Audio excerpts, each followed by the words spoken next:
All right, ladies and gentlemen, it is great to see everyone.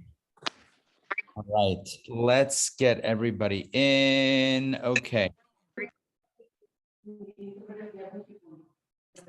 Here we go. All right, welcome Yaakov, welcome Adina Malka, welcome Sam, welcome Jerry, welcome Catherine, welcome Donna, welcome, hold on, welcome Donna and Fred, welcome Sarah, welcome David, welcome Richard, good to see you, welcome Trisha, welcome Alex, welcome Susan, welcome Darren, welcome Howard, welcome Anastasia, welcome Susan. We have multiple, no, we don't have multiple Susans here. Okay, welcome. Who did we miss? I Zoom jumped around a little bit. Give me a second. We'll get some more folks in. Okay. I'm gonna wait another minute or two, just because it looks like some more people are joining as we speak. And we're gonna get everybody going over here. Okay, hope everyone is doing well. Hope everyone is staying healthy. So we have Michael in. Who else do we have? Rachel is here. Welcome, welcome. Okay, we got Rose joining, and we have Keston as well. Okay. All right, I'm going to mute everybody just so we have a nice clean background. It is great to have you here. I need to tell you as we begin. Well, let's do formal welcomes, and then I'll tell you significance about tonight in a moment. Okay. Official formal welcome to session 3 of the Kabbalah Matrix. It is great to have you all here this evening to explore this topic. So a few things. Number one, we begin as always with a very special thank you to our sponsors, Eve Bogan, Alex and Laura Doman, Patricia Elabash, Howard Feinsand, Fred and Donna Herbert, Vlad Rabinovich, and Jay and Susan Rosenheck. Thank you very much for the sponsorship. Thank you very much for the gift that is this course. And I'm sure all of you that are involved, I hope that you're enjoying it as I am. It's truly a special experience to be part of. So I need to mention that tonight is, of course, a significant evening in the sense, let's welcome Mark and Mike. All right, good to see you guys. Okay, so tonight is a very special evening, a special occasion, because as you may or may not know, if you're a fan of the Matrix, so you know that the film is coming out tomorrow, or maybe late tonight, tomorrow. It's coming out. If you have streaming platforms, I forget which one it's on, then you can, I think, access it maybe 3 a.m. or something. I don't know if I would recommend that you stay up till 3 a.m. to watch it unless you're in the West Coast, in which case knock yourself out, perhaps, or don't. Either way, I timed this course in conjunction with this brand new fourth film of the Matrix. It used to be called the Matrix Trilogy. For years, almost 2 decades, we called it the Trilogy. Now, what do we call it? Who knows? The trilogy formerly known as, or the series formerly known as the Trilogy. Anyway, the point is that there's a 4th film coming out, and yet our course is comprised solely of 3 lessons. We are not going to do a 4th, although if you want to study more Kabbalah, you're always invited to join us Sunday mornings, every Sunday morning, for a Kabbalah class that we call Kabbalah and Coffee, where the coffee is strong and the Kabbalah is even stronger. If you want more information about that, you can check out the website, intownjewishacademy.org. It's an ongoing class. If you come in person, we even hook you up with bagels, cream cheese, and lox, just saying, and coffee. All right, so here's what I want to do is, like any good film sequel or whatever it is, it's to get you up to speed. How did we get here? How did we get to where we got? So let me do a little recap for us all, for the benefit of us. In our first session of this course, we spoke about the fact that according to Kabbalah, everything, and when I say everything, I mean everything that we see, everything that we experience, everything that we touch is the product of divine code. In the language of Kabbalah, creation is a product of divine language. Language, i.e., characters, like letters and words and sentences and paragraphs. The entirety of creation, the entirety of our existence is a product of divine communication, or in the way I frame it, divine code. Just like code, computer code, it's comprised of letters, characters, etc. It's a literal code, lines of code. Our reality is comprised of divine code. This forms the structure of our reality. So our reality is a little less real than it seems.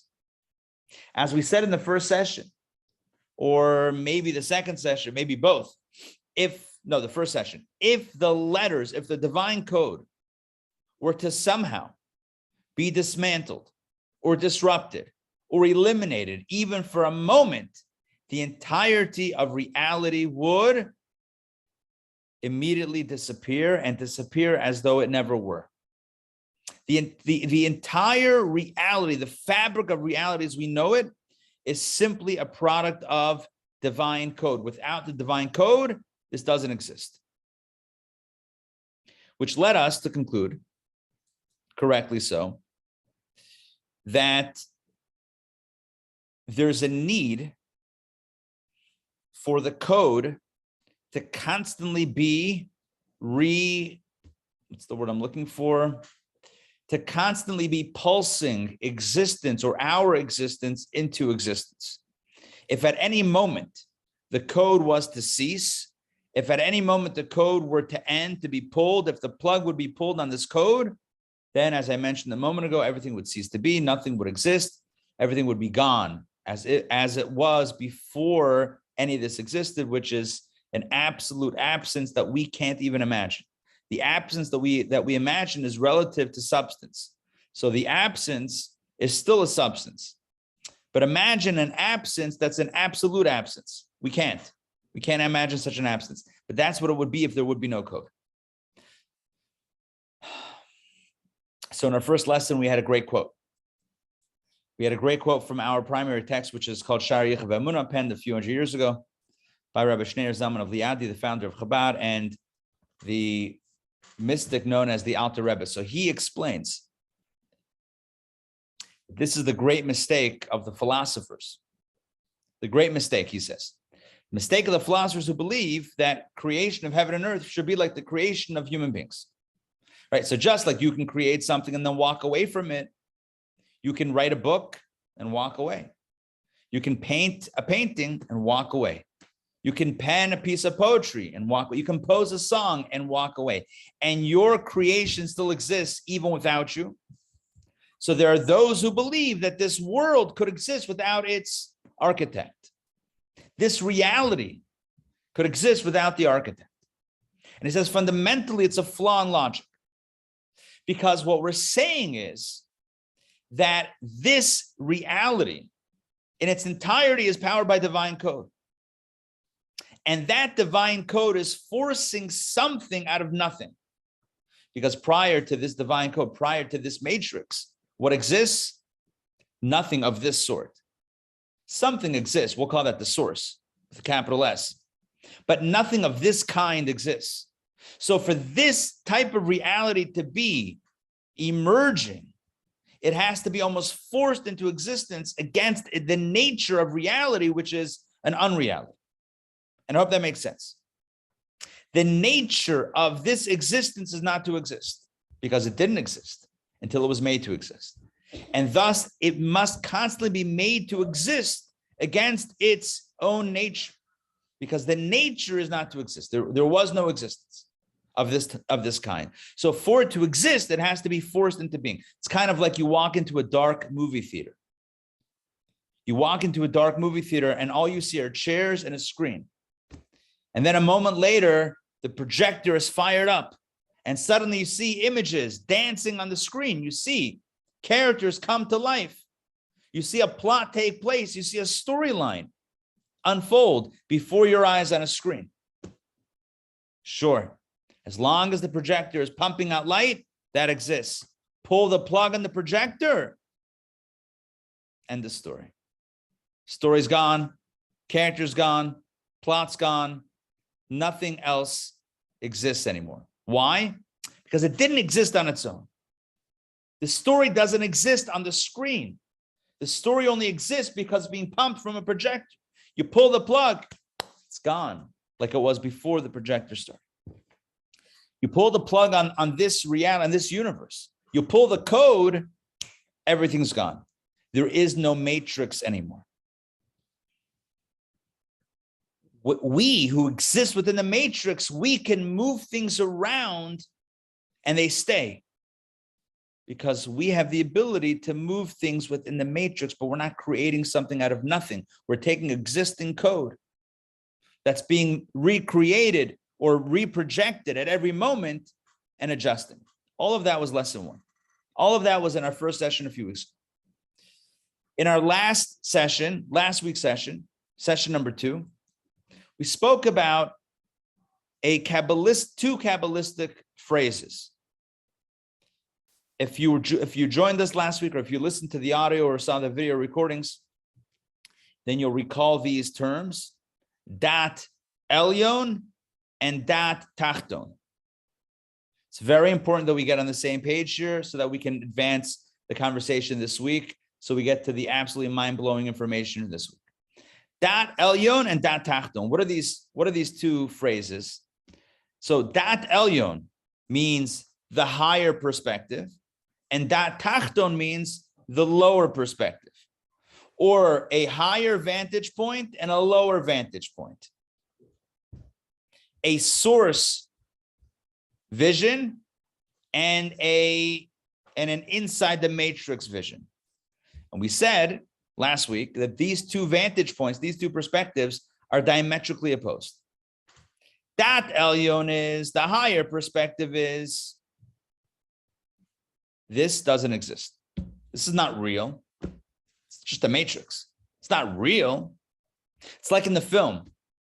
It's like in the Matrix, in the movie, when Neo finds out that all of this is just the Matrix, that all of what he thought was real is just a computer simulation. I mean, that's mind-blowing. When you're outside of it, then you view it as just a simulation. It's not like, what is a simulation? It's nothing. In Yiddish, you would say it's garnished. It's nothing. It's not substantive. It's just the matrix.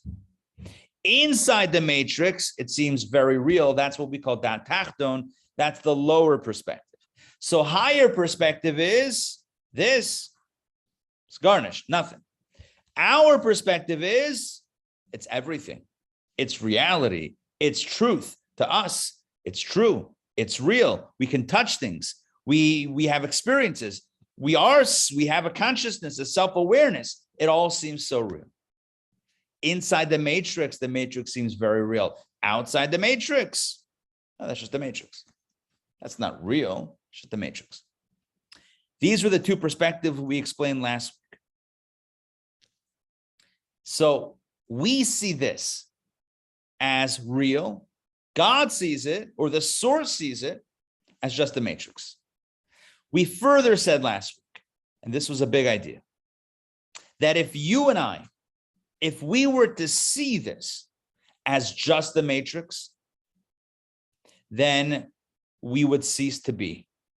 Our own existence would unravel.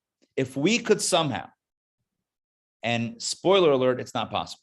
If we were to somehow be able to see that this is not really real, this is just the matrix, this divine matrix, divine code that's powering everything. If we were to see that, then that would be our own undoing. We would unravel in the face of such reality. It's only that we don't see it that we're able to be inside of it. The moment we see it, we wouldn't be in it. And if we're not in it, then we're not we. I hope that makes sense. Then we cease to be we. We are only we as an independent existence, as long as we are in that space of the matrix and this simulation. I hope that makes sense. Okay? If we see the truth, then we cease to be inside the matrix, we cease to be the way we are. This I explained last week. This is a deeper understanding, I believe, a much deeper understanding of when the Torah, when the Bible relates the dialogue between God and Moses in the book of Exodus. This is after the sin of the golden calf. After the sin of the golden calf, when God finally forgives the Jewish people, and Moses says, sensing that this is an auspicious time, a time of divine favor, Moses says to God, show me your face. And God says to Moses, can't do that, because no one can see my face and live. No one can see my face and live. And what is the dialogue here? What's really going on? What does it mean that Moses wanted to see God's face? And what's God's answer that you can't see my face? What is he talking about? What's at stake over here? Understood through a Kabbalistic lens, and the lens that we've been speaking about, all of this makes sense. Moses wants to see the truth. Moses wants to see reality from the higher perspective, Dat Elyon, the higher vantage point. He wants to see this as just a matrix. And God says, you can't see this and live. I mean, theoretically, you could see it, but then you wouldn't be you anymore. You with me on that? The moment you see it as just a matrix, the moment you are not you, the moment you are now part of the source, and then you as an independent existence or a so-called, so believed or self-perceived independent existence, that suddenly disappears because you're now viewing things from the perspective of the source. You can't be inside and outside at the same time is really the point over here. So either you're inside or you're outside. You want to be outside, then you're not inside anymore. Then you're no longer living. Then you're no longer amongst those who are walking inside, living inside, existing inside the matrix. You're then outside, then you're part of the source, then you cease to be. And so Moses says, got it. Now, just to clarify, doesn't mean that we can't or that we don't know the existence of all of this truth. We know it. And in fact, you and I are talking about it right now. We've studied over the last few weeks. We're going to study more of it today. So we know it. The question is not knowing. The question is not knowing. The question is seeing. What do we see? When you look outside, what do you see? Do you see the trees? Yeah. Or do you see the divine code? What do you see? Not do you know that behind the tree is divine code. That's something else. Knowing that there's a divine code is one thing, and that's what we're doing here in this class. I'm not saying that undoes the fabric of existence as we know it. What undoes it is if you would see it. I would tell you now, let me know if you see it, but if you saw it, you couldn't let me know. So either way, you would cease to be able to communicate inside the matrix on that level. So like if you were able to see it, then you would be part of the other side, not this side. You wouldn't be part of this side of reality. You would be part of the other side of reality, the higher vantage point. So all of this is what we spoke about last week. Oh, one more thing. Sorry, one of the most important things that we introduced last week, and for those that have studied Kabbalah before, this is a very familiar concept. We spoke about the concept of Tsimsum, because we asked the question, and I'll explain what that is in a moment, or just reintroduce that in a moment.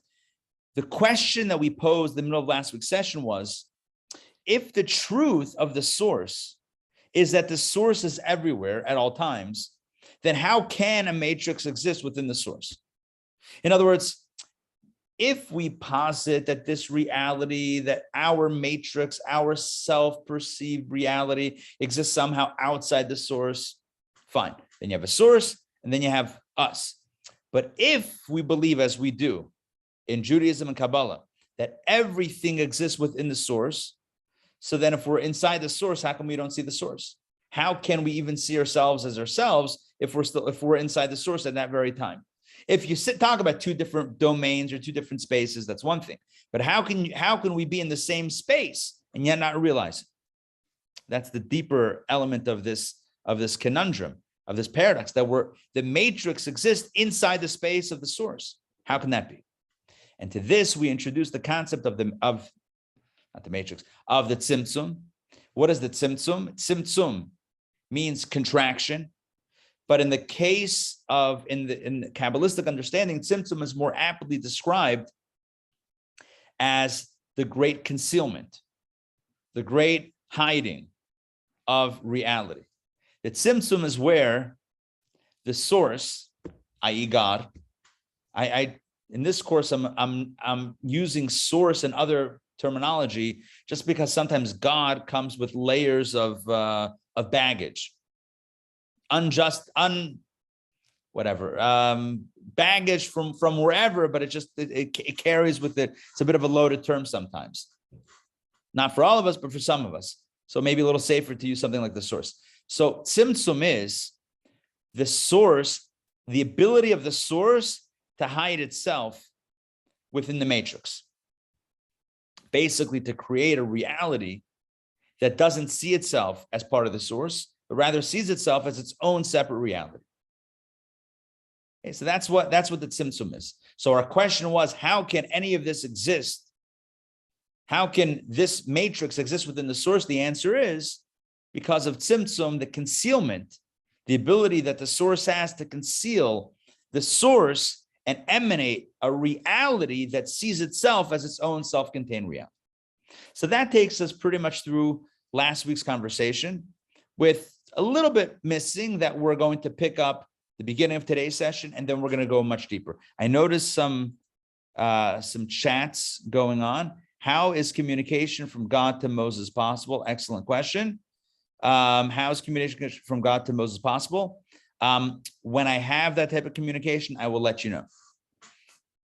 What can I say? How is the communication? It wasn't, God doesn't have a voice. God doesn't have a voice box. God doesn't have a human body. If we believe that, that's, I hate to say such strong terminology. From a Jewish perspective, it's complete blasphemy. Blasphemy maybe doesn't mean anything to anybody, but blasphemy means it's absolutely not consistent. Let's put it in this way. It's absolutely not consistent with a Jewish and Kabbalistic understanding of God. God has no form. God has no image. God has no body. God has no gender. God doesn't have any of these trappings of humankind. So I understand that only enhances your question. So then how can a God who doesn't have a voice, like our voice, communicate with Moses? So to this, I'll say, I don't know. I'm not privy to that experience of prophecy, but there was a communication. Communication is possible. Can we come up with parallels in our own lives?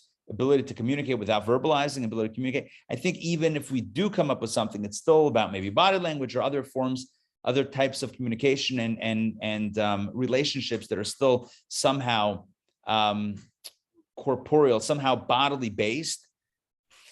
God is not limited to the inability to communicate. God has the ability to communicate as well and to break through that barrier, and he does. Well, my thought was, if we see God, then we will no longer exist. So it was just in particular to this particular discussion. Excellent. Oh, so now thank you for clarifying that. Excellent. So to that, I would say there's a difference between hearing, I don't mean literally hearing, but hearing God and seeing God. There's a difference. Hearing is really knowing. Knowing is kind of what we're doing, right? We're knowing also. We're knowing about the truth. In this series, the reason why I created this Kabbalah Matrix is to teach and to show what Kabbalah says, what Judaism says about the nature of reality and the fabric of reality, and how what we see is not what it appears to be, right? What we see is really this matrix, the divine code. So now you know. Okay? Were you able to walk on the floor? Yeah. Able to when you touch a wall, it feels solid? Yeah. You saw the tree? Yeah. All right. So what changed? So but you didn't see. What I'm saying is what changes is when you see.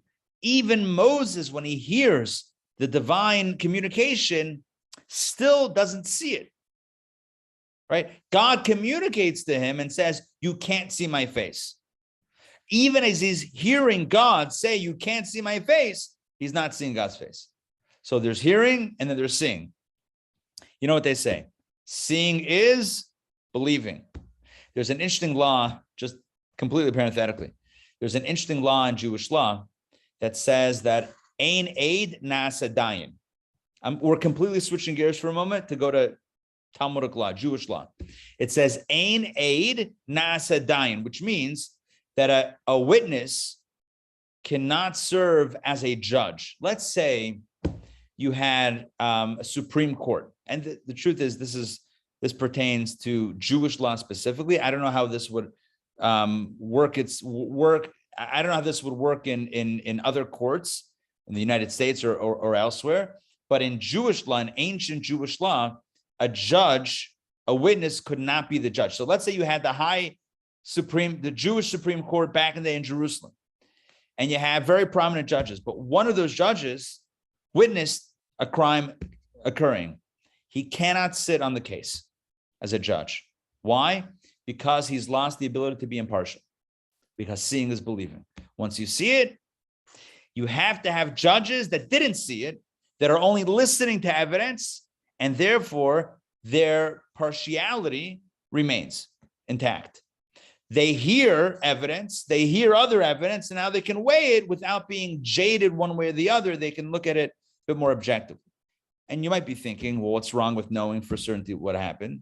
Okay, that's another question, which is going to pull us too far off into the topics of Talmudic law. And this is about the matrix. Joel, once again, I want to acknowledge your background. Joel Alpert, I love it, love it. I see that I almost don't see you, Joel. I almost see the matrix. And for that, I feel like I'm walking the tightrope of reality. There you go. There you go. I see a little bit of your back, but okay, we'll let it slide this time. Rich asked, God is the single entity. We exist within God, and God is within us. There's no other entity than the God of whom we are a part. Is that correct? The answer is yes. Okay, but yet, even though we're part of God, we still feel independent. Why? And that is the magic of the Tsimsum. The Tsimsum is the magical space, that so-called space that God can create within himself, or that the source creates within himself, that allows us to feel that we are apart from the source, or that we are independent, or that who says there's a source in the first place, right? That's what Tsimsum does. What can Tsimsum do for you? I'll tell you what it can do for you. It can make you think like this is real, like this is independent, like this is separate. That's what Tsimsum does. Tsimsum is what creates this consciousness, this awareness of I exist, this is real, source, I don't know. I'll let you know when I see it. Haven't seen it yet. That's all Tsimsum. All of this is powered by Tsimsum. Now we're going to get into, we started this at the end of last week's session, but we had to move really quickly because we were right at the end of our time together last week. And so I ran through it quickly. I want to read it again today to get a running start. And then we're going to advance into some brand new material and what I believe will be the big twist. The big twist, meaning like the surprise ending that no one saw. Okay, I'm not talking about the movie now. I'm talking about this course. The surprise ending that no one saw is happening tonight. So stay tuned. First, we do the section that we started last week. We're going to do it again. And aptly named and aptly phrased, this section is called Deja Vu. Yes, you can't make this up. This section is Deja Vu. And as Yogi Berra said, it's like Deja Vu all over again. Yes, we're doing that section. And we're going to go through this topic. And let me tell it to you outside, and then we're going to do some text inside. All of these texts, again, are coming from the book called Shar HaYichud Ve'emunah, the gate or the portal of oneness and faith. It's all about the idea of oneness, how everything is one, which we'll see the ultimate twist on that tonight. But really what we're talking about here in this first section of tonight's class is the idea that there are glitches in the matrix designed in order to allow us to recognize, even without seeing, but to allow us to know that there is something deeper. There's a deeper source beyond the matrix. What are the glitches in the matrix? There's two. Number one, we have miracles, or miracles is also a loaded term. We have events that happen sometimes, whether big or small, whether for everyone to see or just for you to see, you and I to see. There are events that happen, things, occurrences that happen that just should not have happened, that just don't make a lot of sense within the matrix. Like that happening, ooh, that seems a little bit, that seems a little bit too fill in the blank for that to happen. And that gives us a glimpse, even without seeing the matrix, but it gives us a glimpse of awareness that maybe this is just a construct being powered by some sort of higher design, higher source. And also there are tzaddikim, there are righteous people. Like in the movie, the Morpheuses and the Trinities of the world, if you will, that guide us and demonstrate for us that there is something beyond this little space that we call our matrix. Okay, take a look at your screen, which I'm sure you were looking at anyway. And I'm going to pull up the text for tonight. I will email you this text, as I've done for the other sessions after the class, along with the recordings. If for some reason you have not received the text or the recordings for any of the previous two sessions, let me know. Send me an email. Let me know. And I will send those to you ASAP. Okay? I mean, not in the middle of the class, but after the class, let me know. I feel like maybe one or two of you let me know last week and I either did or did not send it. If I didn't send it, or if you didn't know that you should ask for me to send it, let me know and I'll send it. Okay, so here we go. Kabbalah the Matrix, Decoding the Essence of Reality. With me, session number 3, part 1, Deja Vu. I'm gonna make this a little bit smaller so I can read it on my screen.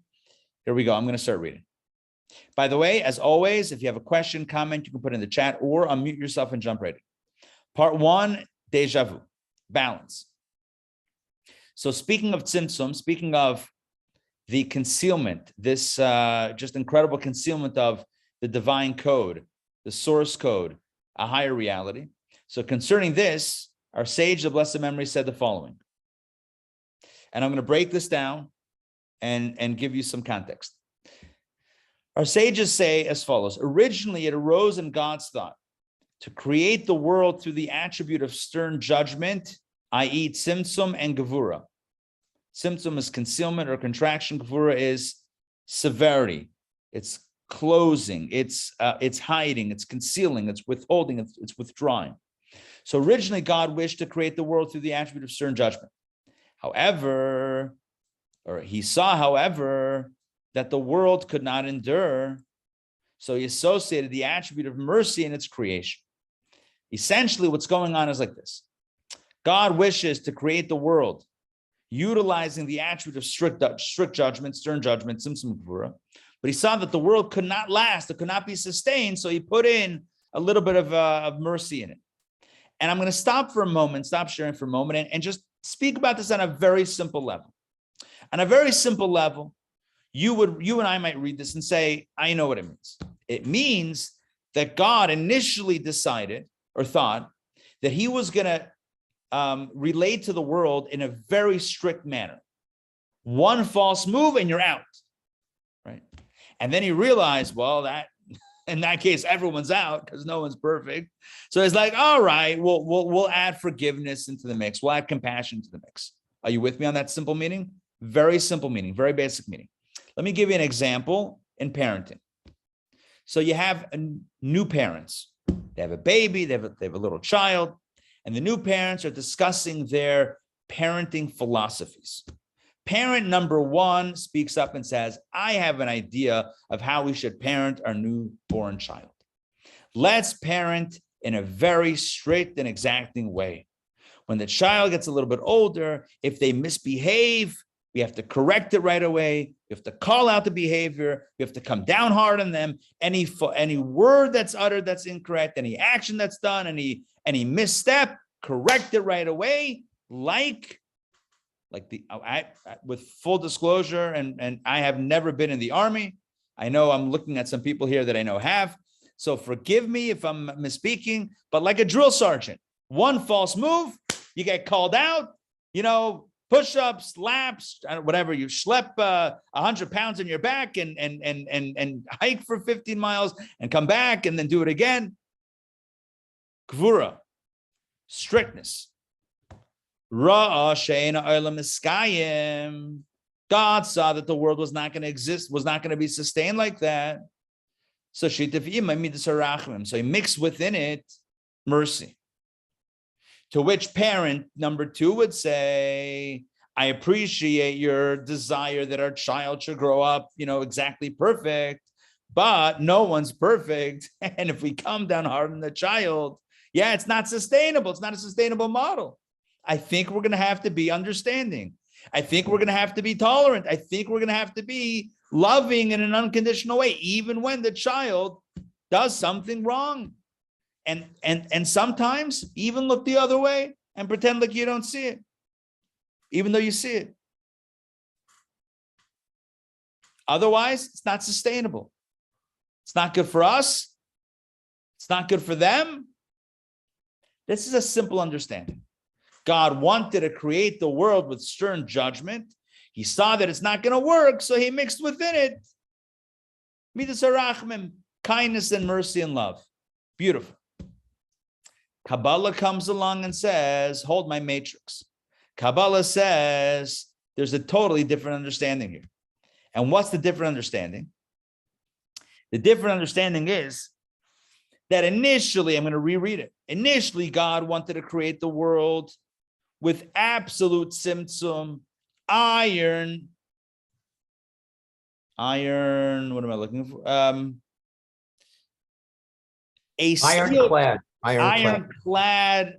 Ironclad or a steel trap, basically a seamless, perfectly closed-in matrix.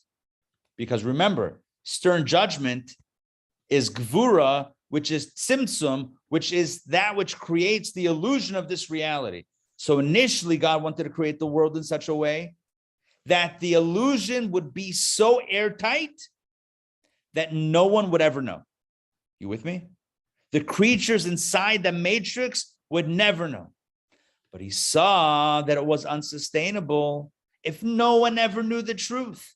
There would never be any higher aspirations. There would never be any imagination of anything higher than the here and now. And that would just be suffocating. An existence just in the matrix, never knowing that this is just the matrix, always believing that this is it, this is all there was, this is all there will ever be. That is a suffocating existence. So he mixed within it a little bit of kindness. What kind of kindness? He gave us clues. God gave us clues that there's something beyond our reality. Are you with me in how we understand this in Kabbalah? Yes? Does that make sense?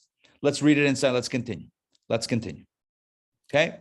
By the way, just to be very clear here, I'm going to stop it once again. To be very clear, none of what I am telling you, I mean, maybe better for me if I told you I made this up, but I don't think it would be. None of what I'm telling you is my information. This is all Kabbalah and Hasidic philosophy, authentic Jewish mystical teachings. It's all in the sources, and I have the sources here that we can study together. Let's get back inside. So the Alter Rebbe writes in this text, he says in this section called Light Leaks, what does it mean that God saw that creating the world through strict judgment, Tsimsum and Gavura, would not work, so he mixed within it? He mixed in attribute of mercy together with it. What does that mean? So he says this refers, Light Leaks, this refers to the revelation of godliness, to the cracks in the armor through the tzaddikim, through the righteous people, and through the signs and miracles recorded in the Torah. Boom. This is what I told you before. What are the cracks in the matrix? What are the glitches in the matrix? The cat, the Deja Vu, the black cat in the Matrix, the film, right? I heard that rumor has it, that in film number 4, not rumor has it, straight up the trailer. Look at the Matrix Resurrections, trailer number 2, official trailer number 2. Talks about the black cat and Deja Vu. That's anyway, but according to Kabbalah, according to Hasidic philosophy, what creates the awareness for you and I that there's something beyond this matrix? It's the glitches, the design glitches in the matrix, the little blips. Oh, what was that? Hold on. Something else is here. Tzaddikim, number 1, righteous people, righteous oracles that tell us about the existence of something beyond the here and now, number 1. And number 2, through the signs and miracles recorded in the Torah and other signs and miracles that you and I might see, other signs that point us to the existence of a higher reality beyond our own, that this is not the be-all and end-all of existence. This is not the totality of creation. Here we go. Let's continue inside. I'm hoping this makes sense. Regarding this, he says it was stated in the Zohar. Zohar is the primary work of Kabbalah.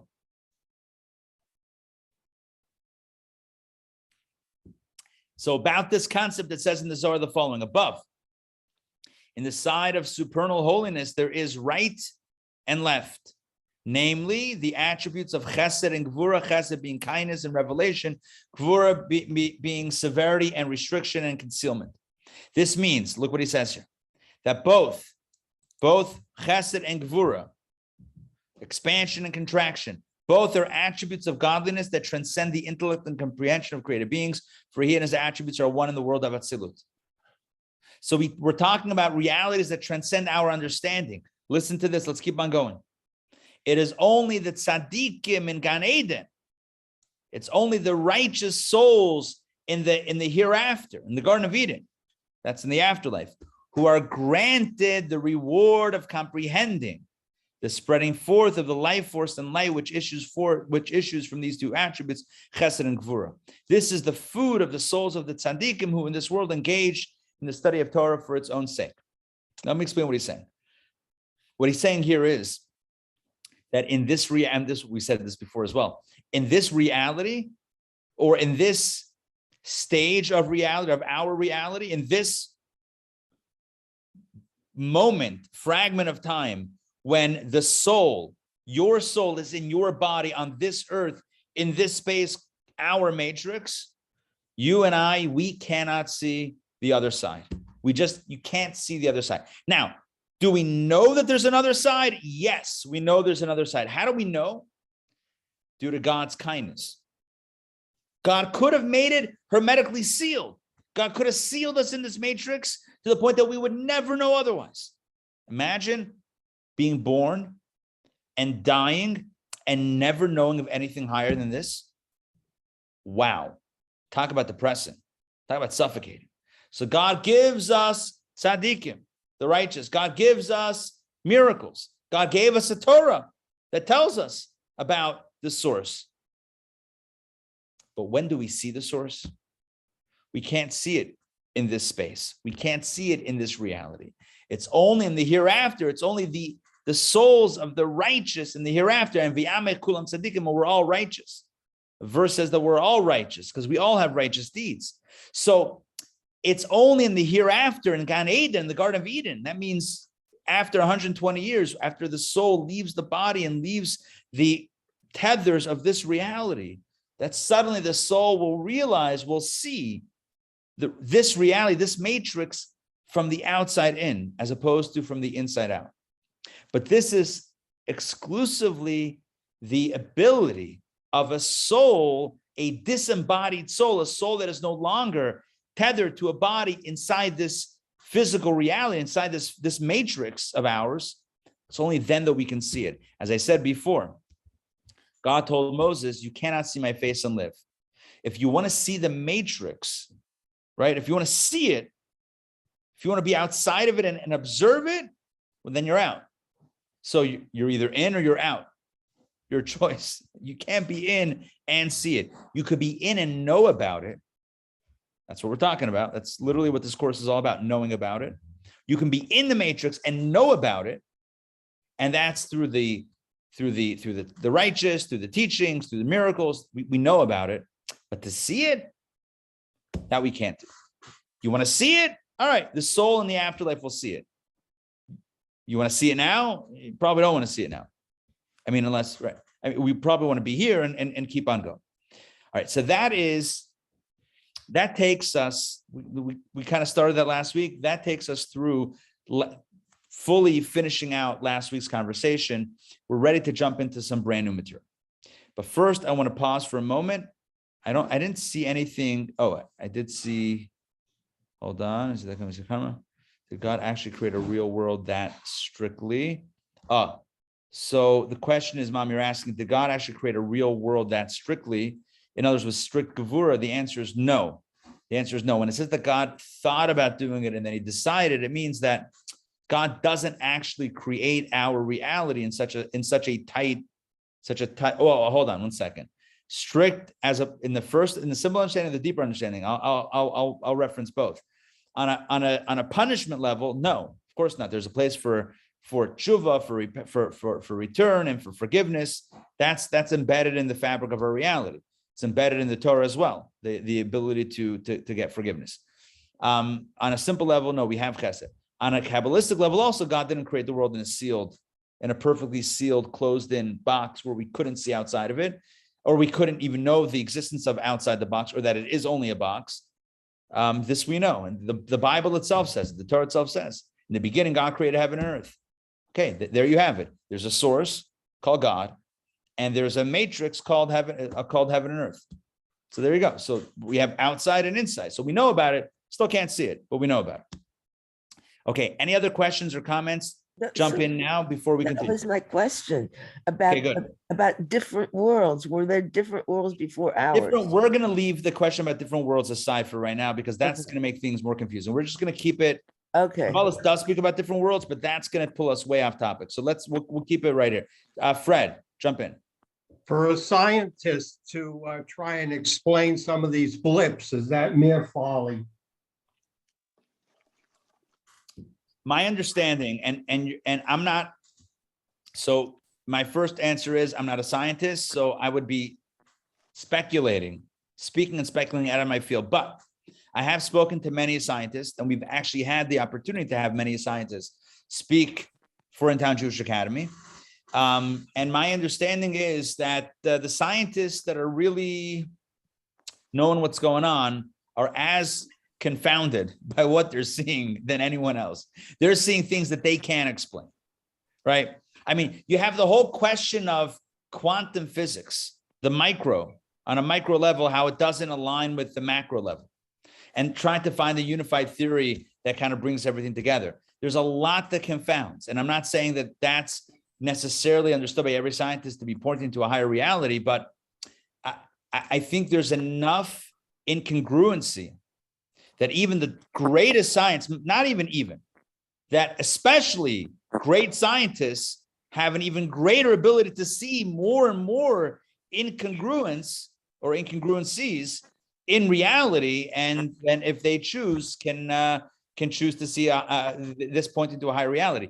There is no, you'll never have a slam dunk. This is so obvious that this is a matrix. You'll never have that, because this reality was created in such a way where it needs to be plausible that this is the only reality. It has to be plausible.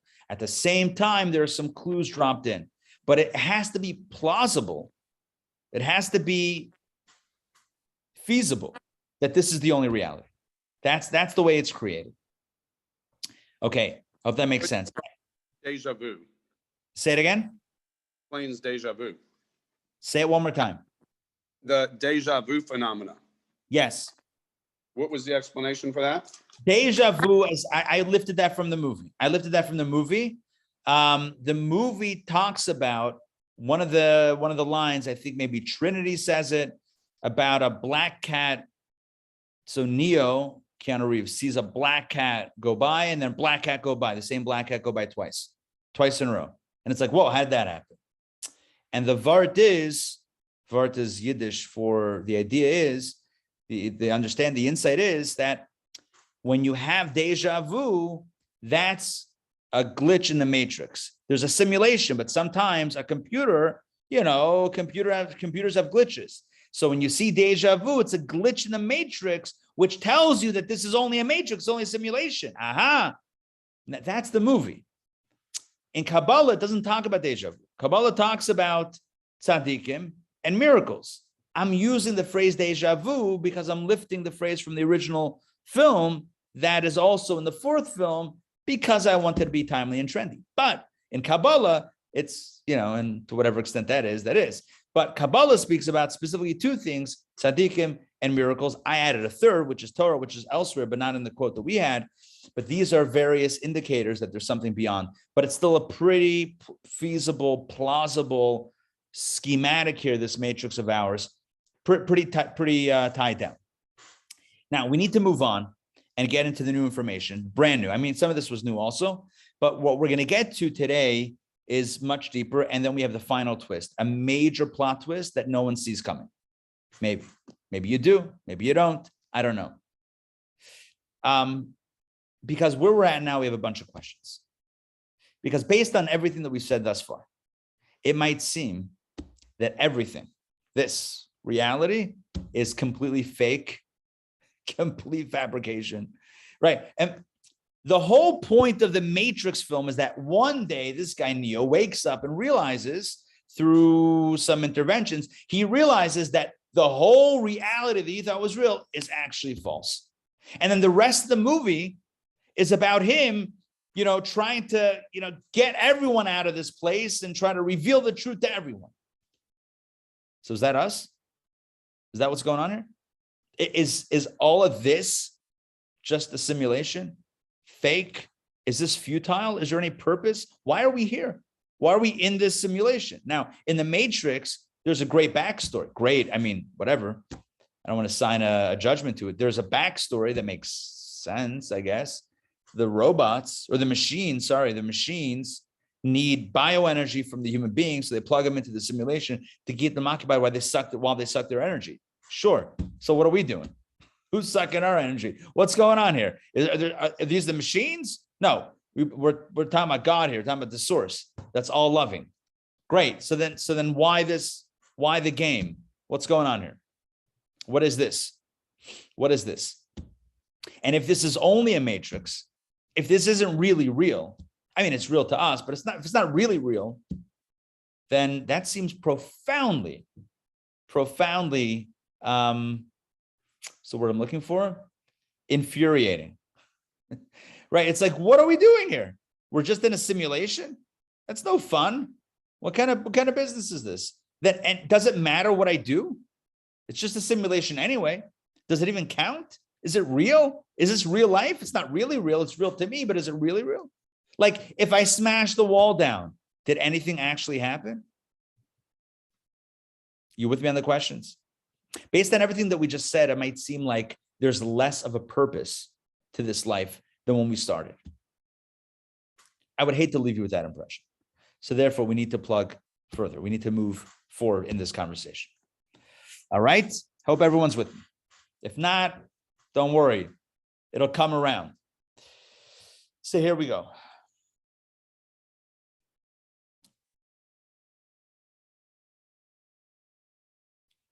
What we're going to do now is read further inside.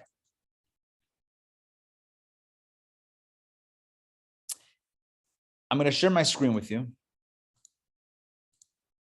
And together we're going to read part number 2, which is concealing kindness. Because what we're about to do is reveal another side of the Tsimsum. Tsimsum, again, is this contraction, concealment that creates the matrix, our matrix. So let's begin. Nature. The name Elokim, and we said this last week, there are 2 primary divine names in the Torah and the Bible. We have Havaya and Elokim.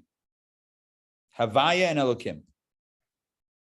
She says the name Elokim is the name which indicates, as we said last week, the attribute of Gavura and Tsimsum, the concealment, the matrix. So Havaya, just to be clear, Havaya is like the truth, is divine revelation. You see the source, which we can, but theoretically you see the source. Elokim is concealment, Gavura, Tsimsum. Hence, listen to this line. Hence, It is also numerically equivalent to the word hateva, which means nature, which equals the number 86. As some of you may know, every Hebrew letter has a numerical value. Now, we've done courses on Hebrew numerology. This is not the time to do a deep dive into this, but every Hebrew letter and every Hebrew word has a numerical value. The numerical value for the word hateva, which means nature, you might be familiar with the word teva. Teva, like the sandal company, the Israeli sandal people, teva. So teva means nature. Hateva means the nature, the existence of nature. So hateva numerically is numerically equivalent to the number 86. So is the Hebrew name Elokim, the divine name Elokim. They both equal 86, not by chance, by design. Elokim equals hateva, equals nature. Why? Let's continue inside. For it conceals. The name Elokim conceals the supernal light that brings the world into existence and gives it life. Thus, listen to this line. It appears as though the world exists and is conducted according to the laws of nature. The fact that we see, just to be very clear, the fact that this looks real, the fact that things work, there are laws of science, laws of nature, things work like this. You plant a seed and it grows. All of these laws of our universe, right? All of these laws are all the matrix. And these are all elements that hide the reality of the truth. They're all the Elokim that hides the Havaya. Last time we explained, again, I don't want to go too deep into what we did last time. We said Havaya is like the sun and Elokim is like the shield of the sun. So you have the sun that radiates, and then you have a shield, like a block. Imagine like sunglasses that cuts the light, blocks the light. Or imagine different levels, sunglasses or like a screen. You know, you go to a hotel room, maybe even in your house, you have like different layers of blinds or curtains. You have like the sheer curtains where you could still see the light through it. Then you have like the ones that block out all the light. Different levels of screens, different levels of blocking the light. A little bit, a lot, fully. So Havaya is the light.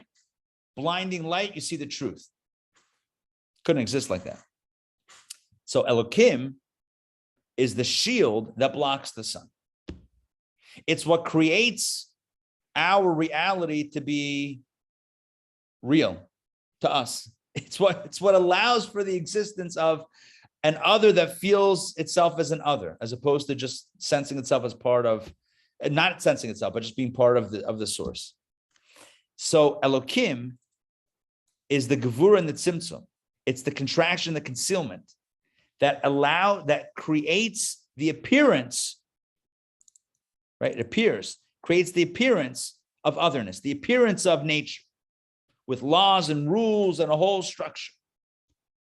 Let's continue. The name Elokim is a shield and a sheath for the name Havaya.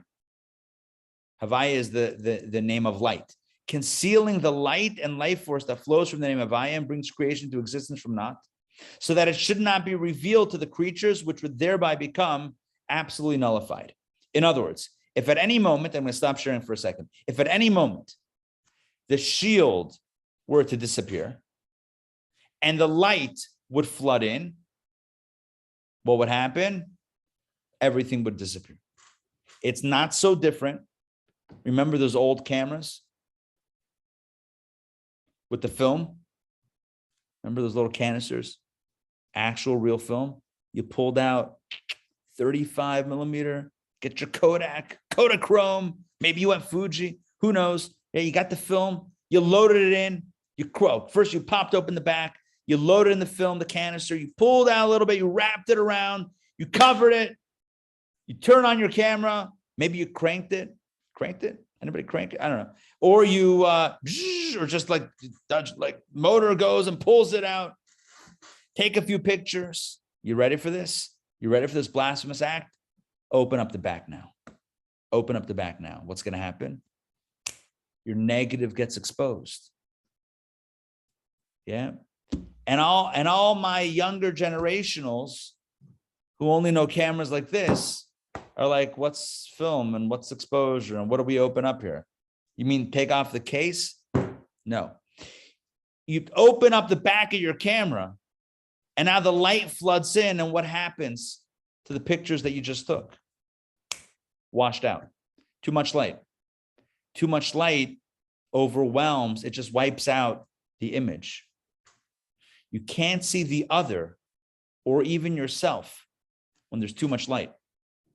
I hope the analogy is clear. I hope the analog is clear. When there's too much light, you don't see anything else. It's just the light. So you need an Elokim. Elokim is the name of concealment, the divine name that connotes divine concealment. So there's divine revelation and there's divine concealment.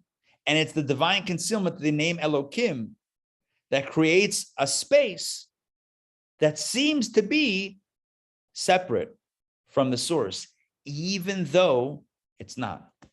That's the big idea, even though it's not. It creates a space that feels independent, that feels separate, that seems like it has its own rules and laws of nature, its own reality, self-contained reality. I feel real, I feel independent, I feel autonomous. All of that is because the light is screened, because the light is being blocked. All of that is because of Elokim. Not surprisingly, parenthetically, not surprisingly, the opening words of the Torah, the opening words of the Bible are Bereshit, bara, Elokim. In the beginning, who created heaven and earth? In the beginning, Elokim created heaven and earth. It doesn't say Bereshit, bara, Havaya. It doesn't say in the beginning, Havaya created the heavens and the earth. It says in the beginning, Elokim created heaven and earth. Why Elokim? Because heaven and earth, feeling independent, feeling autonomous, feeling that they exist, that's an Elokim process. That's the product of Elokim concealment. Back inside. Let's keep on going. So we just said that Elokim is Gavura, is Tsimsum, it's concealment, is Hateva, is nature. Elokim is what produces the so-called laws of nature, seeming to be separate from the source. Elokim is the shield and the sheath. Shield and the sheath. It brings creation into existence from nothingness. And it blocks Havaya so that it should not be revealed, so the light should not be revealed to the creatures. And if that were to happen, they would become absolutely nullified. They would become wiped out, just like when you open up the back of the camera and you expose the film to the light, all your images disappear, all washed out, wiped out because of the light. That's what would happen without Elokim. Let's continue. Now we get to a bit of a deeper understanding.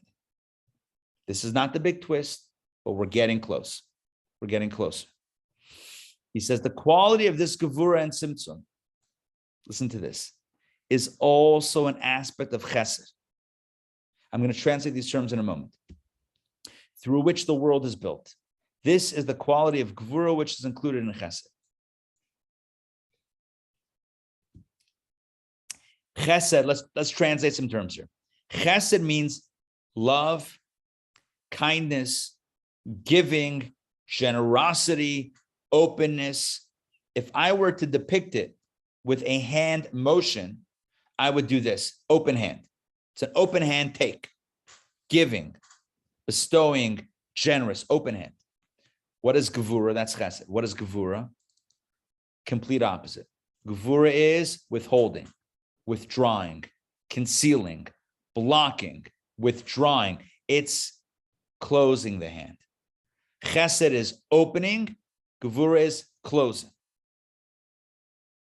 Havaya, the name Havaya is Chesed, open, revelation, blinding light everywhere, which precludes the ability for anything else or the possibility for anything else to exist or to think they exist.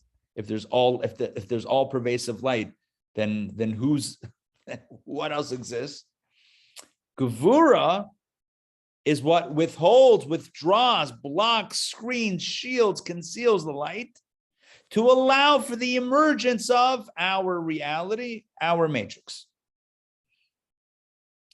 In this twist, which is not the ultimate twist yet, but in this twist, pre-ultimate twist, in this twist, he says, this Gavura is also chesed. It's also a form of kindness. So let me explain. There's two forms of kindness. The easy to understand traditional form of kindness is giving. But there's another form of kindness that happens when we withhold. I'll ask you a question. Have you ever read the book, The Giving Tree? Yeah. The Giving Tree. Shel Silverstein. Yeah. About a boy in a tree.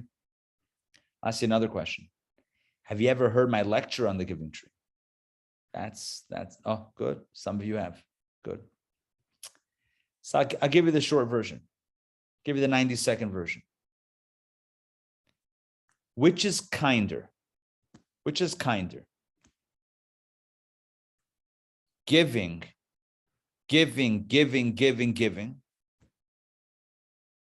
So when the boy says, I need money, the tree says, take my apples. The boy says, I need a boat. Take my branches, or whatever it is. The boy says, I need, take. Or is kindness saying, you need money? Get a job. Which is kinder? Which is kinder? There's an easy answer, and then there's the right answer. The easier answer is, it's kinder to give. But the real answer is that it's kinder not to give sometimes. The true kindness is not to give. Because giving sometimes is not giving at all. It's enabling. And what is it enable? Not even enabling. Sorry, that's the wrong term. Giving sometimes holds back the growth of the other. Doesn't allow the other one to become an autonomous being.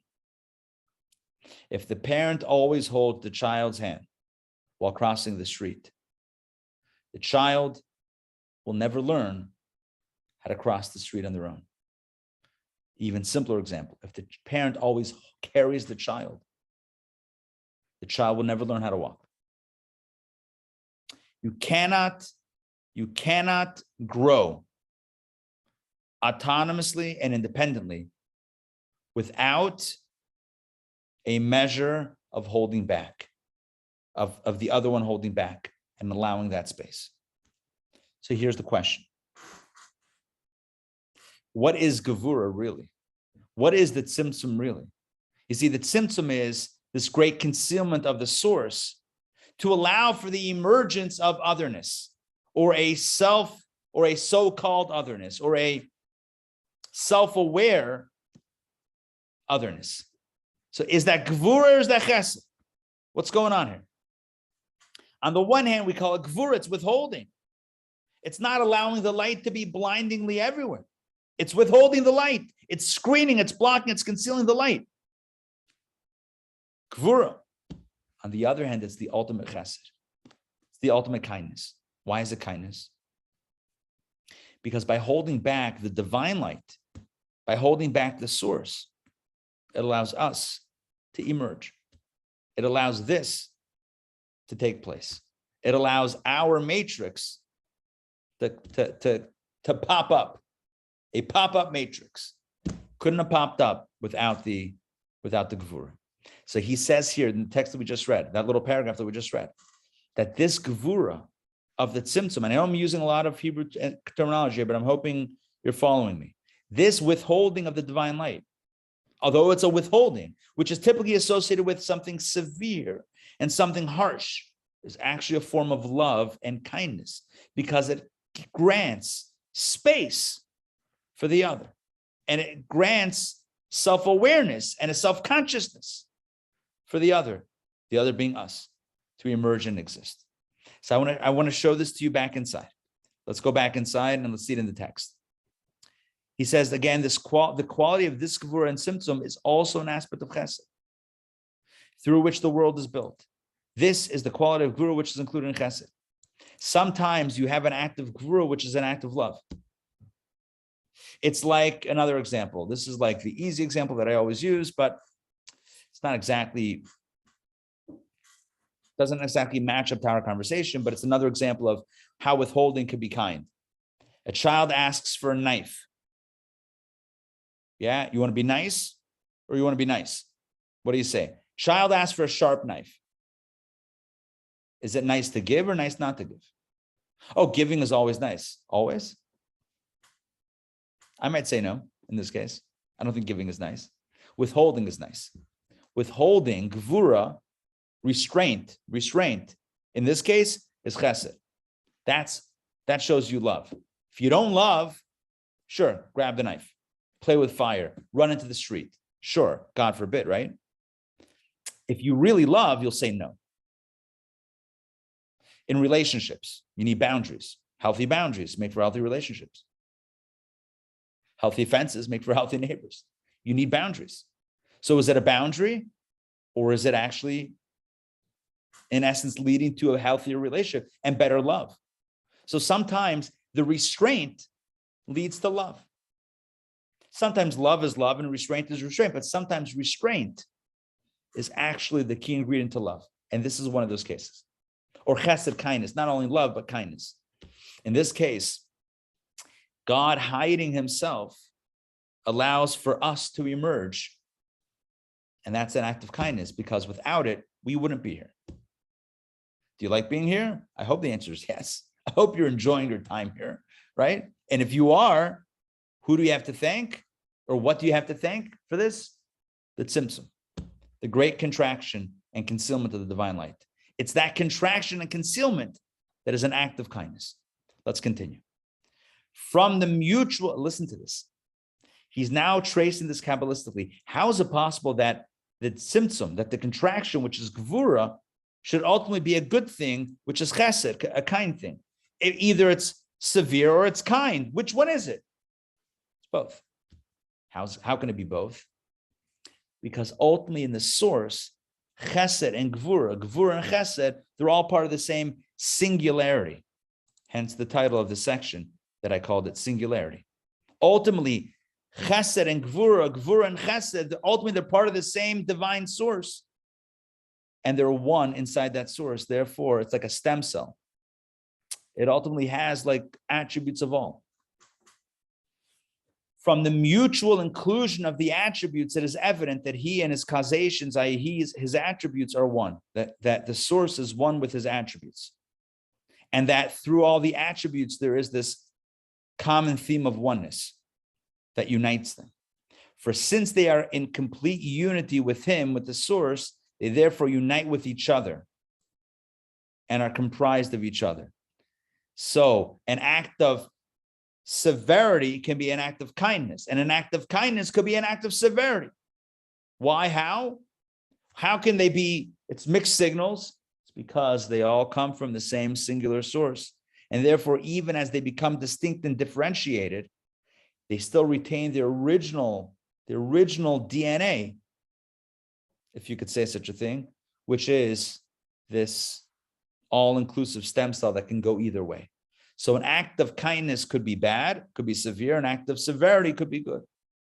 As Elijah said, this is Elijah the prophet, who also taught some Kabbalah. Elijah said, and you are he who binds them together, the attributes together, and unites them. And apart from you, there is no unity among these attributes, those attributes above. So it's because of you, it's because of the singularity of source that there is then unity among the different attributes, even as the attributes differentiate. Even after they split out, this one becomes chesed, this one becomes gvura, this one is kind, this one is severe, this one is giving, this one is withholding. Even as that differentiation happens, they maintain their cross-denominational possibilities. They can cross over even in a differentiated state because they retain the memory of that oneness of where they originated from. And again, I hope that makes sense. These are very big ideas, very big ideas. We could spend a whole session, 90 minutes, on any one of these paragraphs.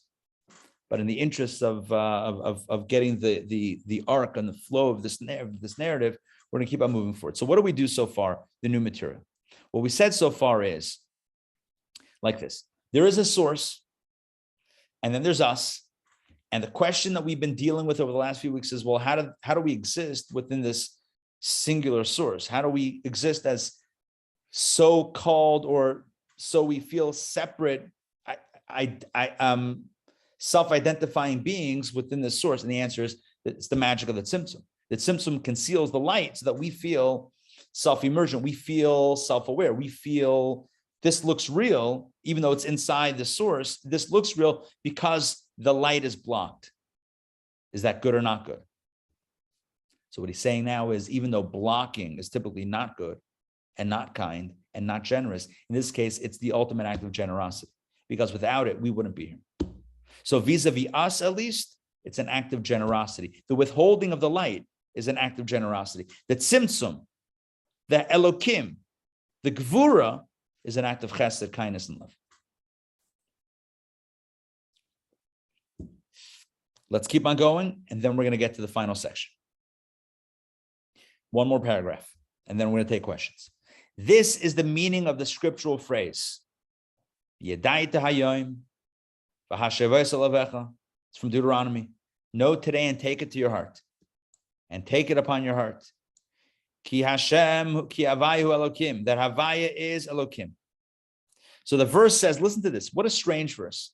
The verse says that you should know intellectually. That part's cut off here for whatever reason in this original text. Says, the original verse says in Deuteronomy, you should know today, know.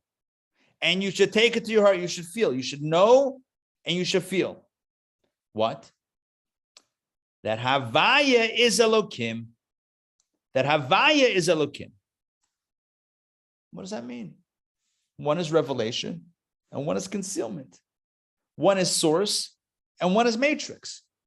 I mean, Havaya is Elokim. What does that mean? What is it?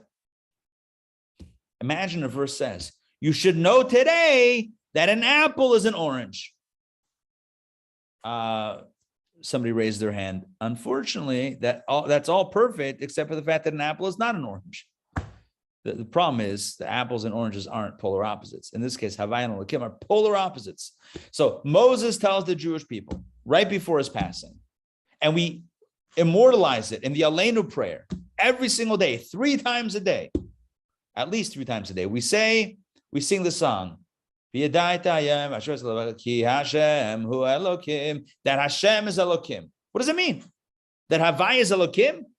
Havaya is Havaya, Elokim is Elokim. They're not the same. No, you should know that Havaya is Elokim. Oh, not only that. You know what the last thing we say on Yom Kippur is?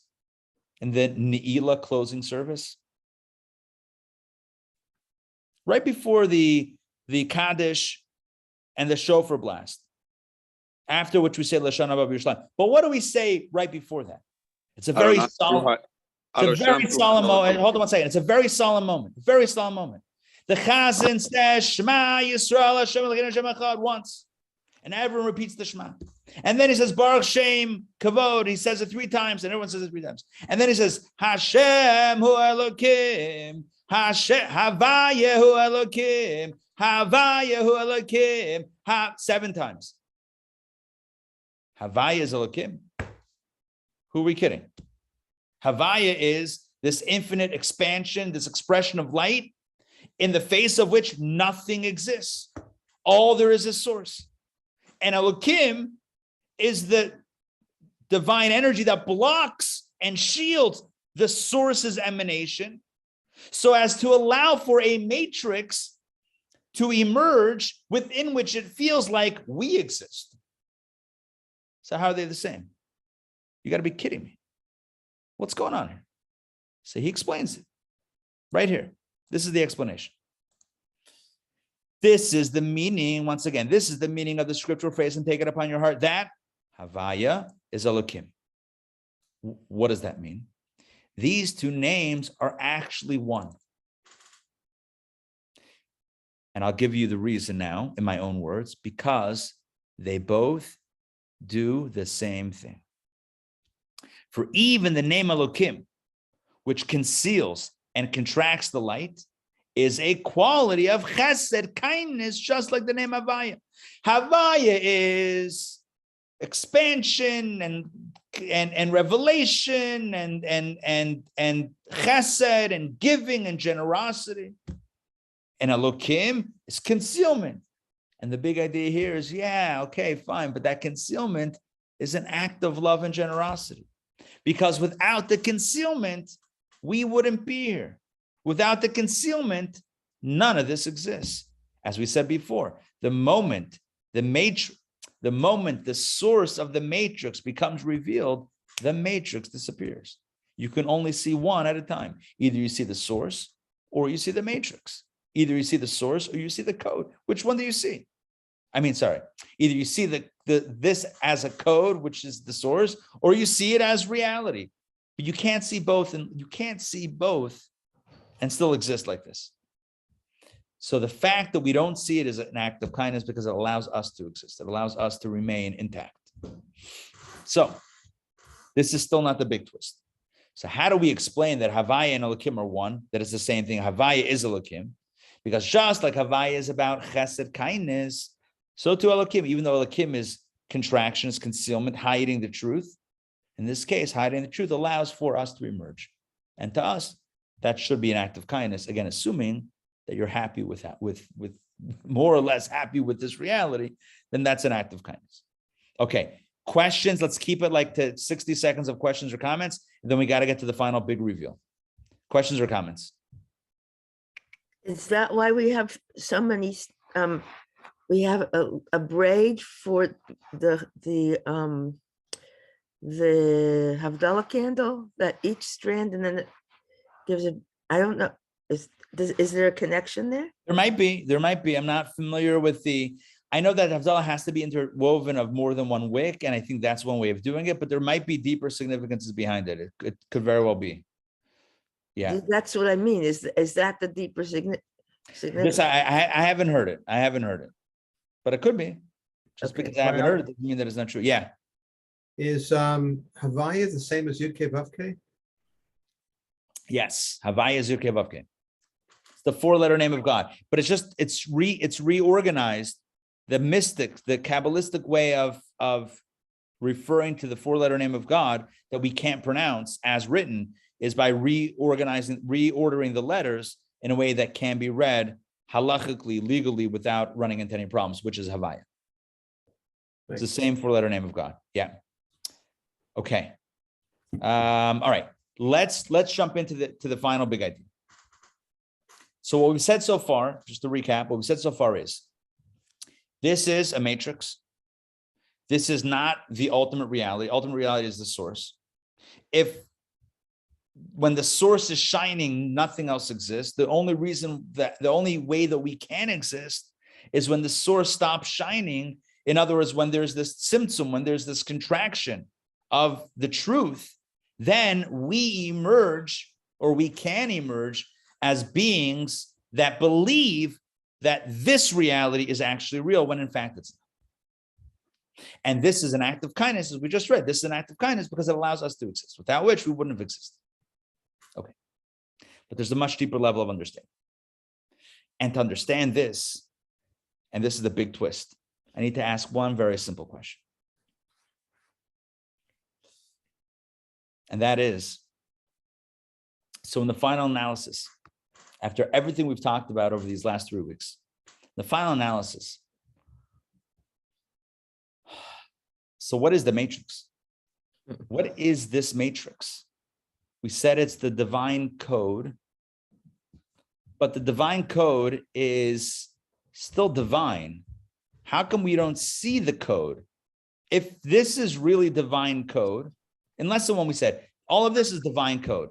So how come we don't see the code? Well, we answered that last week by saying there's a Tsimsum, there's a concealment, even though this is divine code, but we don't see it as divine code. We see it as this reality. So you look at the wall in whatever room you're in, there's a wall.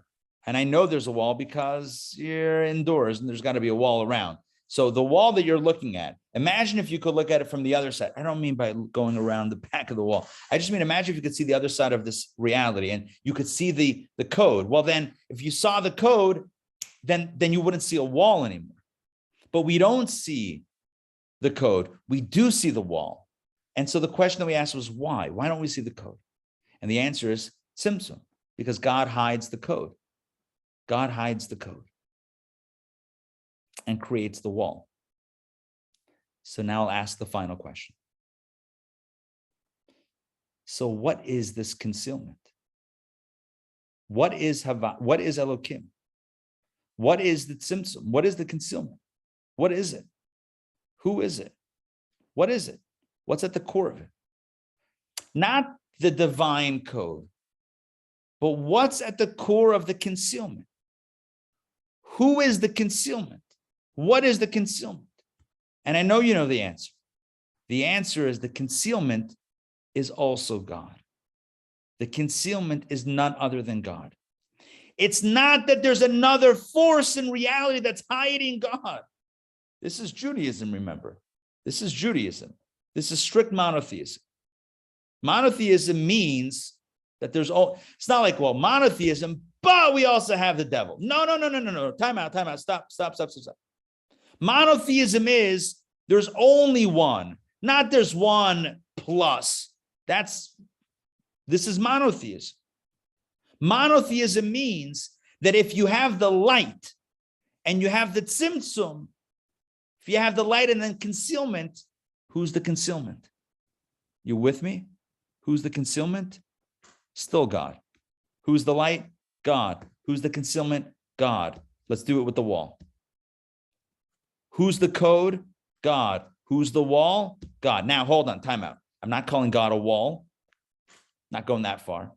What I'm saying is the concealment, that which obscures our view from seeing the source, seeing the truth, that's also God.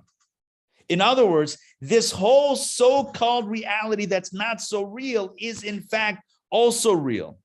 Does that make sense? This is also God. And this is going to be the ultimate twist. The ultimate plot twist is a deeper understanding of when on Yom Kippur, and every day when we say, Hashem hu Elokim, Havaya is Elokim. What do we mean? Not just that Elokim is also for our benefit, just like Havaya, revelation is beneficial, concealment is also beneficial at times. That we just read. But on a deeper level, you know what it means? It means that just like Havaya, revelation, is the source, is God, the concealment is also God. Havaya and Elokim are the same. It's the same, my apologies, the same character. The same source that is Havaya is also the Elokim. And therefore, when you and I are in the matrix, when we look around at the matrix, it's important to know that this is a matrix. It's important to know that this is coded by the source for us. It's important to know how it's possible that we could even think of ourselves as independent existences in the face of the divine reality. And that's because of the Tsimsum contraction. But at the same time, we have to know that what is this contraction? What is this concealment? It's also God. And it's put here for a purpose, as we just read, and that's a good purpose, for us to exist and for us to exist within and for us to do good things. And God gave us this matrix to fix and improve and to make better. And it's not futile and it's not meaningless because this too is divine. Who's to say that divine revelation is any more divine than divine concealment when you understand that the concealment is not coming from an outside source? Isn't that all? This is all the meaning of the Shema? This is all, yes. This is all the ultimate meaning of the Shema. When we say that Hashem, Echad, that God is one, the ultimate meaning is not just there's one God. What is it? What is it? Golf? The lower the score, the better. Yeah, they believe in 5 gods. We have one God. We win. Bum, hole in one. That's not what it means. God is one means that everything is divine, including the concealment that doesn't look divine, including the force that hides God, that's also divine. So what I want to do now is, and I know we're right at the time, what I want to do is just read, I have a few excerpts. I want to read a little bit of this last part and then close it out. I know it's a little bit long here, but let's go. I am going to read where it says nothingness. I'm going to skip around, just do a few lines here. Stay with me. You will consequently know, based on everything that we said thus far, that in the heavens above and on the earth below, there exists nothing else besides God. What does that mean? This means that even in the material earth, which appears to everyone's eyes to be actually existing, it's not in utter nothingness in relation to the Holy One, blessed be He. For the name Elohim obscures and contracts only for the nether creatures. It's only us who don't realize that Elohim is really divine, but not for the Holy One, blessed be He, since He and His name Elohim are one. That line, He and His name Elohim are one, means that God knows that His own concealing force is His. It's we who don't realize that the concealment is really Him also. Does that make sense? It's really divine also. It's we who think that the matrix is its own thing and that the source is another thing.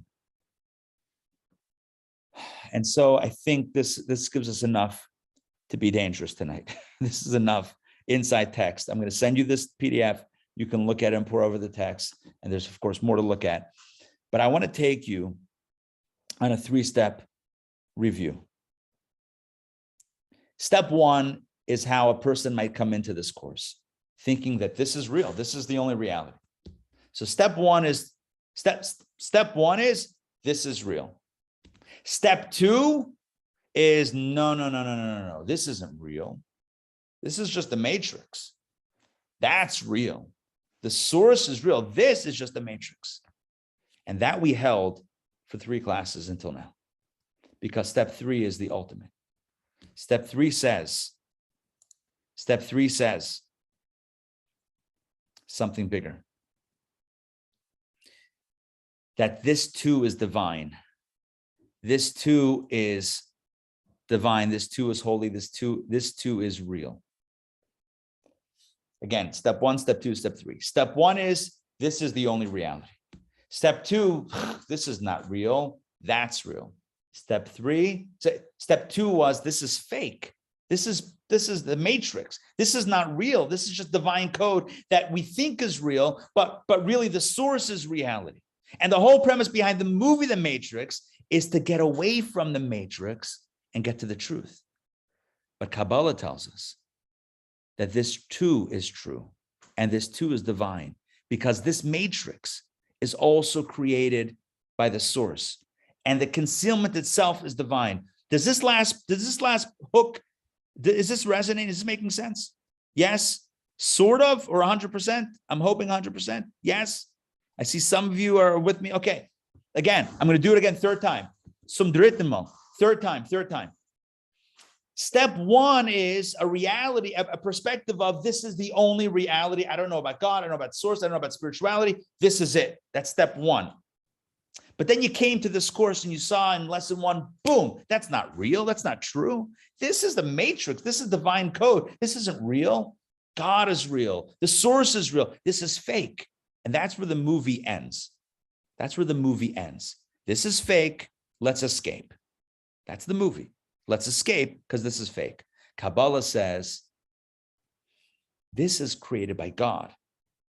This is the matrix, but this is also real because God's revelation, Havaya, and God's concealment, Elohim, are one because God is one.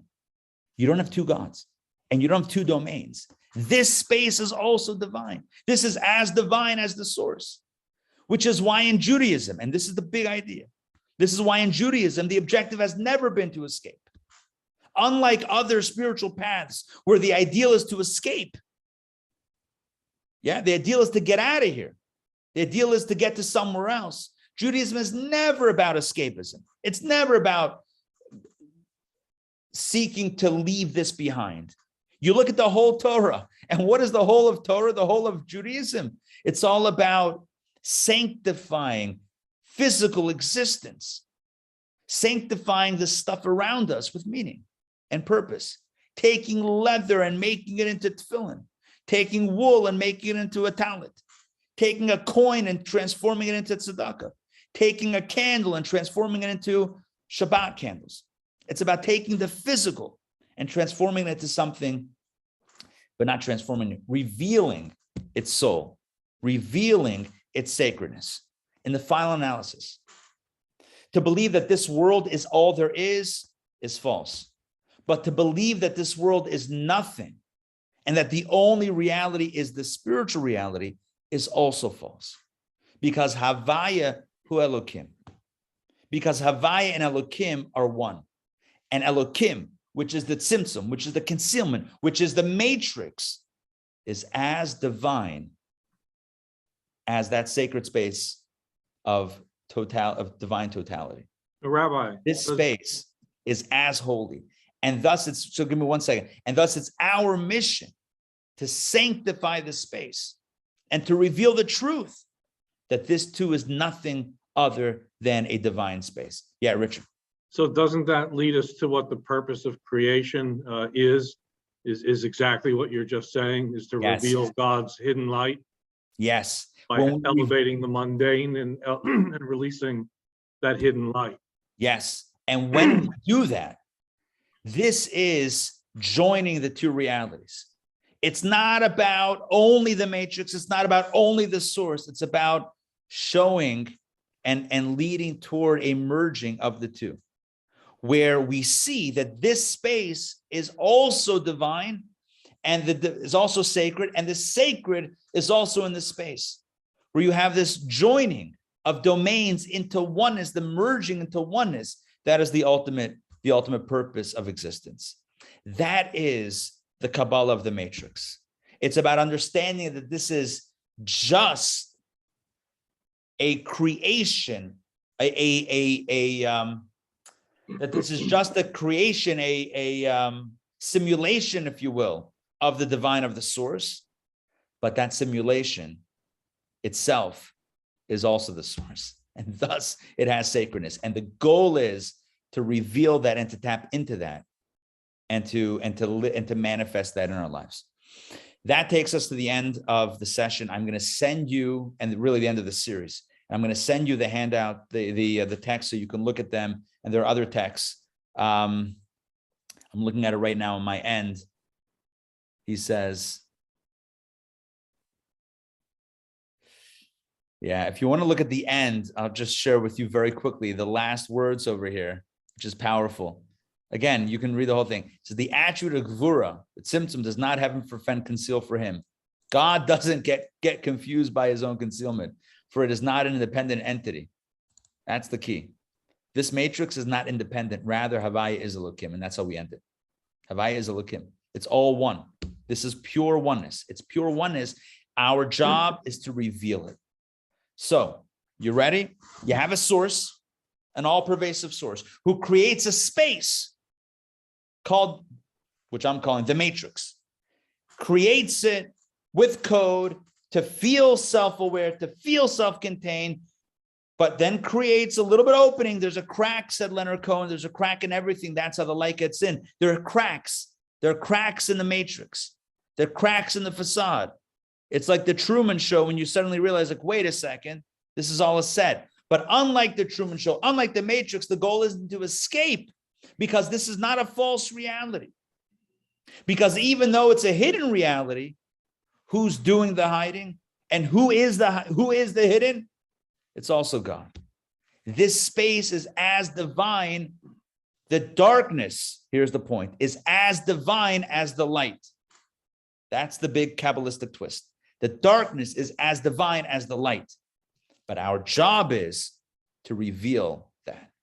And we do that every time we take something of this mundane earth and we utilize it for a higher purpose. We crack open the facade of that one item and allow the light to pour in and connect with the source and bring the source in this space. And thus we make it a little bit more transparent.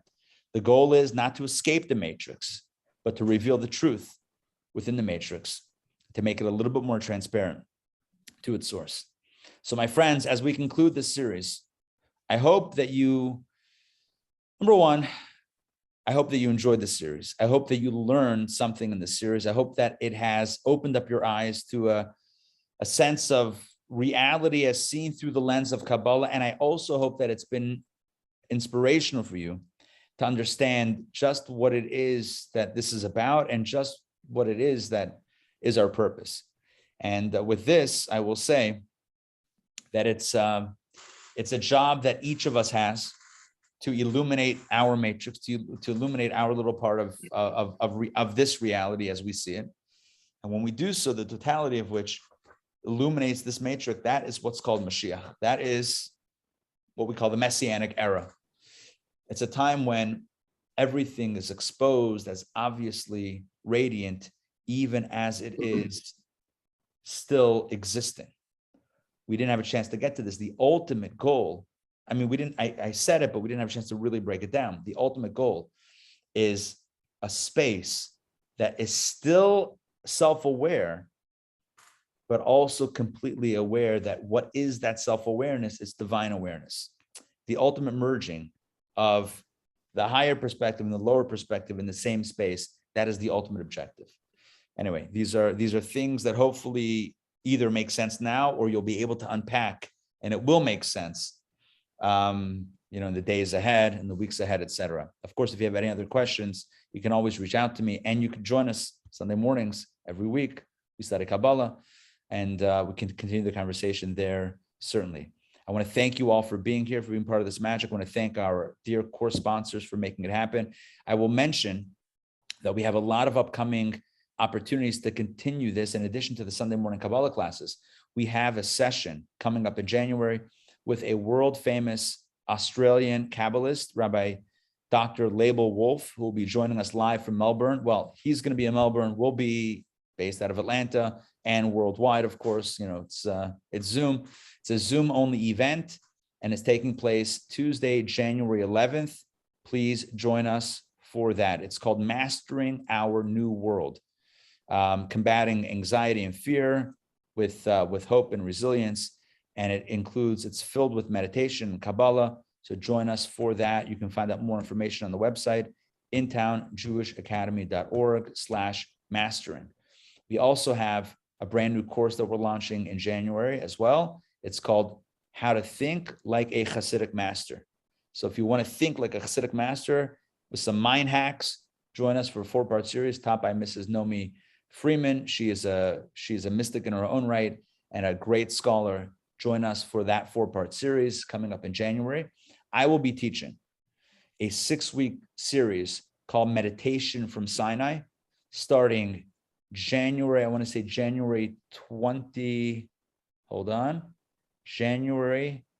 25th and 27th, Tuesdays and Thursdays, either or option. You can do Tuesdays or Thursdays, Tuesday nights, Thursday afternoons. It's called Meditation from Sinai, all about Jewish spirituality and meditation. Join us for that. All on the website, intownjewishacademy.org/meditation. All right. I know I'm hitting you with a lot of details. Just check the website and sign up because you'll love to continue the conversation. All right. Any questions or comments? Let's do about 5 minutes of Q&A. I saw Mark, your hand has been up for a while. Thank you, Rabbi Ari. My pleasure. My pleasure. Thank you for being part of it. Thank you so much. My pleasure. It was wonderful. Thank you. Thank you. Mark, jump in with questions. Yeah. Some years ago when I was studying Talmud, it was actually a weekly thing. We learned that Elohim is the God of nature.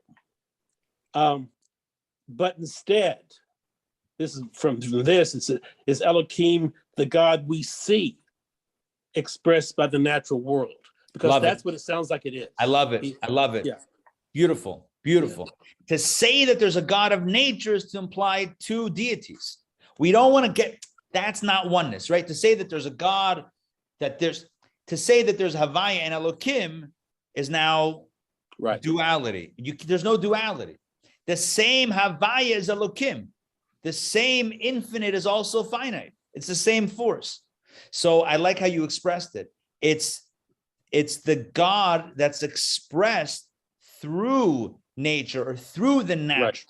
But that itself is a divine power. In other words, to use the language of Kabbalah, this is from the Emek HaMelech. The Emek HaMelech, one of the Kabbalistic works says, Kashem shekoche bebilti balgvul, kach yesh b'yocholte bebalgvul. Just like God could it be expressed in the infinite, God can also be expressed in the finite. Because if you don't say that, then paradoxically, you're limiting God. You're saying God is only to be found in the infinite and not in the finite. And guess what? You block God from the finite. You said, God, you're only up there, not in here. So now you've limited God's reach. So the true infinity is to say that God is both transcendent and immanent. God is both infinite and finite, and it's all the same divine. It's just two expressions. It's like I've given this analogy many times as well. It's like a teacher. Some teachers can only teach younger kids, basic level stuff. Some teachers can only teach higher level stuff. Both constitute a limitation. If you can only teach first graders, right, then that's limitation. But if you can only teach graduate level, it's also a limitation. You might say it's a higher level, sure, but it's also a limitation. If you're so brilliant, if you're such a physicist, but you can't speak to a 6-year-old, that's also a limitation. The ultimate is that you're both there and there. You can speak on both levels, or you're fully present on both levels. You can speak in an open, brilliant way, and also in the way of analogies and metaphors and stories for the kids, where you take an idea and Tsimsum it and contract it and conceal it. You take a brilliant idea and clothe it inside a story that the kids can understand. That constitutes concealment.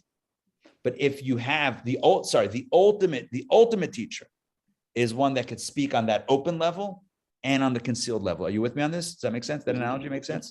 That's the ultimate. And that's oneness. It's not two different understandings. It's not like the physicist can understand it on the graduate level and then has a different understanding for the 6-year-old. No, it's the same idea. It's the same idea. It's the same God, same idea. I'm going between God and the professor, but so excuse me, I'm just going back and forth between analogy and analog here. It's the same thing. It's the same concept, same professor, same concept. It's one is without clothing, if you will, and one is with clothing. One is without any cloaking, without any garments, and one is with garments. Same concept. So God without garments, again, metaphoric, obviously, right, is source, open, brilliant, blinding source, infinite source. And God with garments is matrix. And the whole point of life is not to say this is all there is, and it's not to say that's all there is. It's to say all y'all, or I say all this all, whatever. I don't know. I don't know the southern way this is, but all of this is oneness. That's the goal. All right. Just y'all. Just y'all. Yes. Donna. Just y'all. Just y'all. So All y'all. when the Mashiach era, is it still the matrix or is it a different matrix? Oh, I try to squeeze this in at the end. You picked up on it. The ultimate, this is from Samach Vav, like one of the most brilliant discourses. I want to show you what Samach Vav looks like.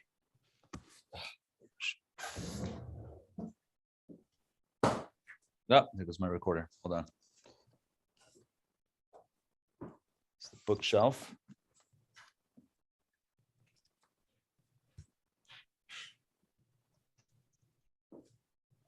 Hold on. You're actually navigating the matrix. So you're navigating the matrix still. Joe, you got the matrix. You got that locked. We're just operating in your matrix. This is called Samach Vav. You can see it. Tav Samach Vav, if you can read the Hebrew. That's the year, 1906. Look how big this is. This is one series of mystical texts. It's one series. It's absolutely brilliant. Let's see if I could just flip through these pages.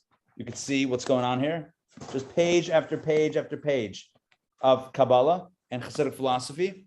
One of the big ideas that he says right at the beginning in Samach Vav is what Donna asked and what I alluded to before, which is that the ultimate of Mashiach is not that the source is the only thing that makes everything else disappear. And it's not that this is the only thing in the source that doesn't exist. It's that you have both. In the beginning, he says, if the source were to appear in its full reality, we wouldn't have been able to exist. So he had to contract in order for us to emerge. But Mashiach is that we're still here and the source is still in full force. Sorry, and the source is in full force and we're still here. And even though that's impossible, that's Mashiach. It's the paradox. It's the impossibility of full open oneness of God, like the full source with our reality, and the two exist. The two are coexisting.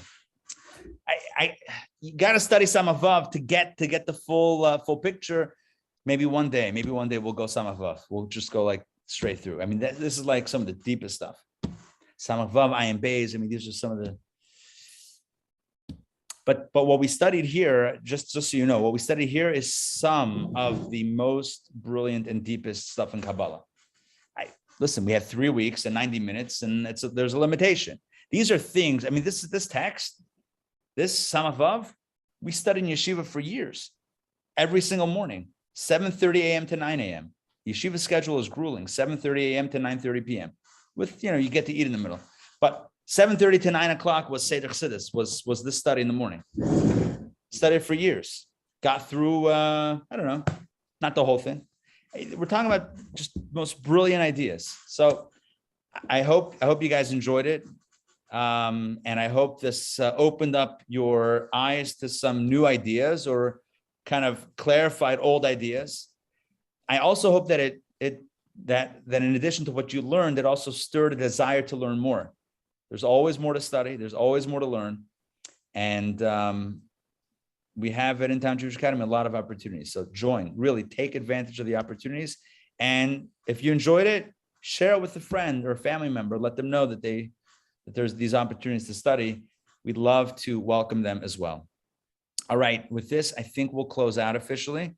I want to thank everybody again for joining for these 3 weeks. I want to wish everybody a Happy New Year, which is coming up. And, we always wish each other for good occasions and for good health and for happiness. So we should all be healthy and happy and have many opportunities to continue studying together. All right. Laila Tov, everybody. We'll see you guys soon. Take care. All right. Thank you all for joining. Thank you all for being here. Laila Tov, good night. All right. We'll see you soon. Take care. Bye, Rabbi. Bye-bye.